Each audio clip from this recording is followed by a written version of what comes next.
Inclusion financière, démocratiser l'épargne pour une croissance économique soutenue. C'est le thème de la 3e édition au Bénin de la Journée mondiale de l'épargne.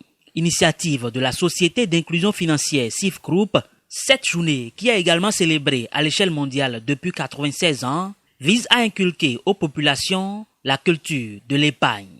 La Journée mondiale de l'épargne est l'occasion de rappeler aux populations l'importance de l'épargne et surtout de l'épargne formelle. C'est aussi l'occasion pour les institutions financières de faire connaître les différents produits qu'elles proposent à la population et surtout leur utilité et avantages pour cette dernière. L'épargne devant être le produit le plus accessible à tous, elle est donc un moyen sûr de rapprocher les populations des services financiers et ainsi de contribuer à une inclusion financière réussie. Au cours de la cérémonie officielle de lancement des activités, les discussions ont également porté sur l'état des lieux et il en ressort que beaucoup d'efforts doivent encore être fournis, d'où l'importance de cette initiative des responsables de SIF Group qui reconnaissent les actions menées par l'État béninois. Nous avons de grands chantiers en cours dans notre pays qui devraient nous permettre d'avoir de réels outils pour la promotion de l'épargne. Nous faisons allusion à la stratégie nationale d'inclusion financière et au programme national d'éducation financière pour le Bénin.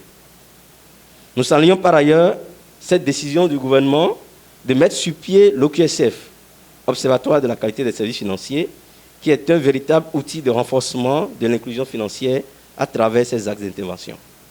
À l'Infosec de Cotonou, ce 30 octobre 2020, date du lancement des activités, 3 panels portant sur diverses thématiques ont été animés afin de permettre à l'assistance de mieux appréhender la question et aux acteurs et institutions de l'écosystème de créer des solutions adaptées aux besoins des populations.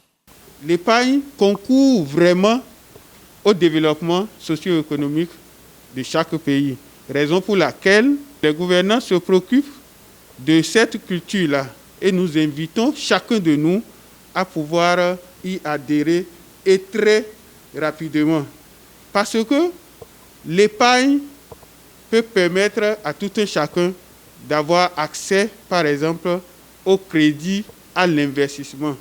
Le 31 octobre, 2e date des JME 2020, a été consacré à un atelier portant sur le thème « Jeunesse béninoise, culture de l'épargne et défis de l'entrepreneuriat ». Cet atelier a réuni à l'université d'Abomey-Calavi de jeunes entrepreneurs et des communicateurs invités pour la circonstance.